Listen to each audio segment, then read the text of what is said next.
ବାଙ୍କିରେ ଫଳିଛି ବିଦେଶୀ ଫଳ। ଆମେ କୋଉ ଉପାନ୍ତ ଅଞ୍ଚଳ କରୁନା, ବାଙ୍କି ପାଥପୁର ଅଞ୍ଚଳରେ ଆପଣ ଦେଖିବେ ଏବେ ଫଳିଛି ବିଦେଶୀ ଫଳ, ଯାହାକୁ କୁହାଯାଏ ଷ୍ଟ୍ରବେରୀ ବୋଲି ସମସ୍ତେ କୁହନ୍ତି। ଏଇ ଫଳ ଏବେ ବାଙ୍କିରେ ଦେଖିବାକୁ ମିଳିଛି। ବାଙ୍କିରେ 2-3ଟି ସ୍ଥାନରେ ଏଇ ଫଳ ଚାଷ କରି ଏବେ ନିଜେ ସ୍ୱାବଲମ୍ବୀ ହେଇପାରିଛନ୍ତି ଯୁବକ। ଆମେ ସିଧାସଳଖ ସେଇ ଷ୍ଟ୍ରବେରୀ ଚାଷକୁ ଦେଖୁଛୁ, କିଭଳି ଚାଷ କରାଯାଉଛି। ମାନେ ବାଙ୍କି କଥା କହିବା, ରାଜ୍ୟ କଥା କହିବା, ରାଜ୍ୟ ବାହାରକୁ ମଧ୍ୟ ରପ୍ତାନୀ କରାଯାଉଛି। ଫଳ ରେଟ୍ ମଧ୍ୟ ଠିକ ଅଛି। ଏଇ ଫଳ ସେ ଲଗେଇ ନିଜେ ଦେଖନ୍ତୁ କିଭଳି ଫଳ ପ୍ୟାକିଂ କରାଯାଉଛି ଯିବା ପାଇଁ ମାର୍କେଟକୁ, ଏବଂ ସମସ୍ତେ ଲାଗି ପଡିଛନ୍ତି। 2-3ଟି ପରିବାର ସହିତ ସିଏ ମଧ୍ୟ ନିଜେ ଏଥିରେ ମାନେ ସହଯୋଗ କରି ସମସ୍ତଙ୍କୁ ସ୍ୱାବଲମ୍ବୀ କରିପାରିଛନ୍ତି। ଯୋଉ ଷ୍ଟ୍ରବେରୀ ଚାଷ କଥା କହିବା, ଷ୍ଟ୍ରବେରୀ ଚାଷ ଏବେ ବାଙ୍କିରେ ଦେଖିବାକୁ ମିଳୁଛି, ଏବଂ ସେ ଯୁବପିଢି ମାନ ସମସ୍ତଙ୍କୁ ଚାକିରି ପଛରେ ଲଗେଇ ଅନୁରୋଧ କରିଛନ୍ତି କିଭଳି ଷ୍ଟ୍ରବେରୀ ଚାଷକୁ ଆପଣନ୍ତୁ ଏବଂ ଭଲ ଲାଭଦାୟକ କରାଯିବ। ଯିଏ ଷ୍ଟ୍ରବେରୀ ଚାଷ କରୁଛନ୍ତି ଆମେ ତାଙ୍କ ସହିତ ସିଧା କଥା ହେବା, ଯିଏ ଷ୍ଟ୍ରବେରୀ ଚାଷ କରୁଛନ୍ତି। ଆଜ୍ଞା, MBC ନ୍ୟୁଜକୁ ଆପଣଙ୍କୁ ସ୍ୱାଗତ। କିଭଳି ଚାଷକୁ ଆପଣେଇଲେ, କଣ କେମିତି ଚାଷ କଲେ? ଆଜ୍ଞା ପ୍ରଣାମ ସମସ୍ତ ଆଜ୍ଞା ପ୍ରଣାମ ସମସ୍ତ ଦର୍ଶକ ବନ୍ଧୁଙ୍କୁ ମୁଁ ସ୍ୱାଗତ ଜଣାଉଛି।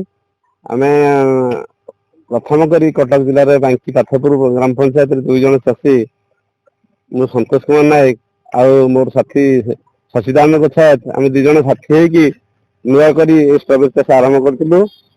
ଆମର ଉଦ୍ୟାନ ବିଭାଗର ଆସିଷ୍ଟାଣ୍ଟ ଡାଇରେକ୍ଟର ମହାଶୟା ଶ୍ରୀମତୀ ସୂଚନା ଶାସ୍ତ୍ରୀ ମ୍ୟାଡାମ ଆଉ AHO ସ୍ମୃତି ମ୍ୟାଡାମ, ଆମ କ୍ଷେତ୍ର ପରିଚାଳକ ଶରତ ମହାରଣା ଆମକୁ ଆସିକି ଏଇ ଫସଲ ଉପରେ ବହୁତ କଥା ବୁଝେଇଥିଲେ। କହିଲେ ଆପଣ କି କର। ଆମେ ପ୍ରଥମେ ଭୟ କରି ଯାଇଥିଲୁ, ଏଇଟା ଆମ ଏଇ ଜଳବାୟୁରେ ହବ କି ନ ହବ, ୟା ସ୍ୱାଦ ଠିକ ଆସିବ କି ନ ଆସିବ ଭୟ କରିଥିଲୁ। ପରମୁହୂର୍ତ୍ତରେ ସେ ଆମକୁ ବୁଝାସୁଝା କଲା ପରେ ଆମେ ଚାଷ କରିଥିଲୁ। ଚାଷ କରିକି ଆଜି ତାର ହାର୍ଭେଷ୍ଟିଂ ହଉଛି। ଏ ସ୍ୱାଦ ବହୁତ ଭଲ ଅଛି। ଆମେ ମାନ୍ୟବର ମୁଖ୍ୟମନ୍ତ୍ରୀଙ୍କୁ ଗତ ଜାନୁଆରୀ 26 ତାରିଖରେ ଆମର ଯୋଉ ବାରବାଟୀ ଷ୍ଟାଡିୟମରେ ନେଇ ଆକୁ ପ୍ରଦର୍ଶିତ କରିଥିଲୁ। ସେମାନେ ଚାଖିଥିଲେ, ବହୁତ ସ୍ୱାଦ ଥିଲା, ବହୁତ ଆମକୁ ସେମାନେ ପ୍ରଶଂସା କରିଥିଲେ। ଆମର ଜିଲ୍ଲାପାଳ ମହାଶୟ ମଧ୍ୟ ଆମକୁ ସେଦିନ ବହୁତ ପ୍ରଶଂସା କରିଥିଲେ। ତେଣୁକରି ଆମେ ବର୍ତ୍ତମାନ ଯୁବପିଢିକୁ କହିବାକୁ ଯାଉଛୁ ଯେ ନ ଡରିକି ଏ ଫସଲ କରନ୍ତୁ, ନୂଆ ନୂଆ ଫସଲ କରନ୍ତୁ। ଏଥିରେ ଭଲ କମ ପରିଶ୍ରମ କରିକି ଅଧିକ ଇନକମ କରାଯିବ। ଟେକ୍ନୋଲୋଜି ଟିକେ ଅଛି, ଏଟା ଆମେ ମଲ୍ଚିଂ କରାଯାଉଛି, ଡ୍ରିପ୍ ଇରିଗେସନ କରାଯାଉଛି। ଏସବୁ କରିଲେ କମ ପରିଶ୍ରମରେ ଅଧିକା ଆମେ ଲାଭ ହେଇପାରିବା। କେତେ ରେଟ୍ ଅଛି ଅବିକା ଷ୍ଟ୍ରବେରୀର? ଆମେ ବର୍ତ୍ତମାନ ଗୋଟେ ପ୍ୟାକେଟଟା ଆମେ ବର୍ତ୍ତମାନ ବିକୁଛୁ 250 ଗ୍ରାମ ଓଜନ। ଏ 250 ଗ୍ରାମ ଓଜନକୁ 100 ଟଙ୍କାରେ ବିକ୍ରି କରାଯାଉଛି।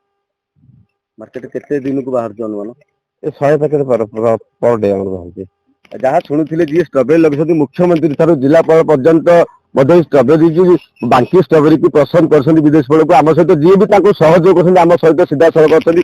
ଆଜ୍ଞା କଣ କହିବେ, କିଭଳି ସହଯୋଗ କରୁଛନ୍ତି ଆପଣ?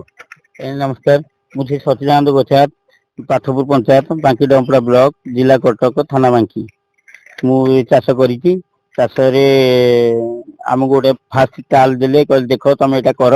ଆମେ ଡରୁଥିଲୁ, ମାନେ ଲାଭ ହବ ନ ହବ ସେ ବିଷୟରେ ଡରିଲୁ ଟିକେ। ସେଠୁ ମ୍ୟାଡାମ, ଆମର ଉଦ୍ୟାନ ବିଭାଗର ମ୍ୟାଡାମ, ସେ ଆସିକି ଆମ ବିଲରେ ଆମର ଡ୍ରିପ୍ ସିଷ୍ଟମ କରିକି ଏସବୁ ଚାଷ କରିବୁ। ଯାହା ଶୁଣୁଥିଲେ, ଉଦ୍ୟାନ ବିଭାଗ ସହଯୋଗରେ ଏବଂ ମୁଖ୍ୟମନ୍ତ୍ରୀ ମଧ୍ୟ ସହଯୋଗରେ, ଜିଲ୍ଲାପାଳଙ୍କ ସହଯୋଗରେ ଏବେ ବାଙ୍କିରେ ଫଳିଲା ବିଦେଶୀ ଫଳ, ଏବଂ ମୁଖ୍ୟମନ୍ତ୍ରୀ ନିଜେ ମଧ୍ୟ ପ୍ରଶଂସା କରିଛନ୍ତି ଏହି ଚାଷୀଙ୍କୁ। ଦେଖିବାର ଅଛି, ଯୁବପିଢି ଚାକିରି ପଛରେ ନ ଗୋଡେଇ କିଭଳି ଏ ଷ୍ଟ୍ରବେରୀ ଚାଷକୁ ଆପଣାନ୍ତୁ, ଦେଖିବେ ବହୁତ ଲାଭଦାୟକ ହେବ। କଟକ ଜିଲ୍ଲା ବାଙ୍କି ପାଥପୁର ଅଞ୍ଚଳରୁ ଅଶୋକ କୁମାର ରଣା, MBC TV।